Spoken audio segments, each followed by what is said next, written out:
સહજ ન્યૂઝ. કેશોદમાં ભગવાન જગન્નાથજીના મામેરા મહોત્સવે સર્જ્યો ભક્તિમય માહોલ. ડીપી રોડ હવેલીથી ભવ્ય શોભાયાત્રા યોજાઈ. નમસ્કાર, સહજ ન્યૂઝ સાથે હું છું ગોપાલ પેશા. હિન્દુ યુવા સંગઠન ભારત કેશોદ તથા હિન્દુ યુવા વાહિની કેશોદના સંયુક્ત આયોજન હેઠળ ડીપી રોડ સ્થિત હવેલી ખાતે ભગવાન જગન્નાથજીના પાવન મામેરા મહોત્સવની ભક્તિમય અને ભાવપૂર્વક ઉજવણી કરવામાં આવી હતી. સમગ્ર કાર્યક્રમ દરમિયાન જય જગન્નાથના ગુંજતા જય ઘોષ સાથે ભક્તિમય વાતાવરણ સર્જાયું.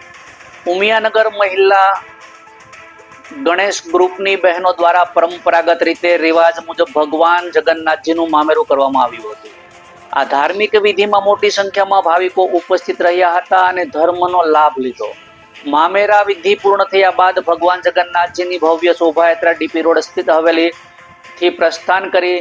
શોભાયાત્રામાં મોટી સંખ્યામાં યુવાનો, ભક્તો, મહિલાઓ, બાળકો ઉત્સાહભેર જોડાયા હતા. ભગવા ધ્વજનો ભજન કીર્તન અને જય જગન્નાથથી ગુંજતા જય ઘોષ સાથે સમગ્ર વિસ્તાર ભક્તિના રંગમાં રંગાઈ ગયો હતો. આયોજકોના જણાવ્યા મુજબ ગુરુવારે 16 જુલાઈના રોજ 9 વાગ્યે ભગવાન જગન્નાથના ભાઈ બલરામ અને બહેન સુભદ્રાજી ભવ્ય રથમાં બિરાજમાન થઈ કેશોદ શહેરમાં પરંપરાગત નગરયાત્રા માટે પ્રસ્થાન કરશે. આ પવિત્ર રથયાત્રા મોટી સંખ્યામાં ઉપસ્થિત રહી ધર્મલાભ લેવા સમસ્ત હિન્દુ સમાજને આમંત્રણ પાઠવવામાં આવ્યું છે. આ સમગ્ર આયોજનને સફળ બનાવવા હિન્દુ યુવા સંગઠન ભારત કેશોદ યુવા વાહિની કેશોદ અને તેમજ સેવાભાવી કાર્યકરોએ ભારે જહેમત ઉઠાવી હતી. રિપોર્ટર દિનેશ કાનાબાર, સહજ ન્યૂઝ કેશોદ. હું છું વિશાલ સોલંકી, હિન્દુ યુવા સંગઠન તાલુકા પ્રમુખ કેશોદ. અષાઢી બીજ નિમિત્તે હિન્દુ યુવા સંગઠન અને હિન્દુ યુવા વાહિની દ્વારા એક ભવ્યથી ભવ્ય ભગવાન જગન્નાથજીની રથયાત્રાનું આયોજન કરેલું છે. તેમની પૂર્વ સંધ્યાએ આજે ભગવાનના મામેરાનું આયોજન છે.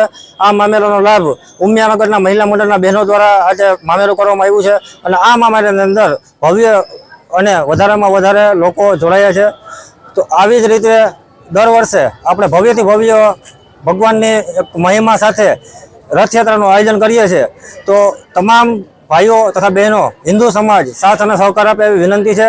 આવતીકાલે સવારે ભગવાન નગર ચર્ચાએ નીકળવાના છે, એટલે સવારે 9 વાગે ભગવાન નગર ચર્ચા નીકળવાના છે. તો આ નગર દર્શનનો પણ આપ સર્વ કેશોદવાસીઓ લાભ લે એવી પણ અમે વિનંતી કરીએ છીએ. અને આ રથ છે એ સંપૂર્ણપણે નાળા વડે ખેંચવાનો છે, તો નાળાનો પણ ખેંચવીને અને પુણ્ય લેવાનો પણ લાભ લઈએ એવી અમે વિનંતી કરીએ છીએ. જય શ્રી રામ.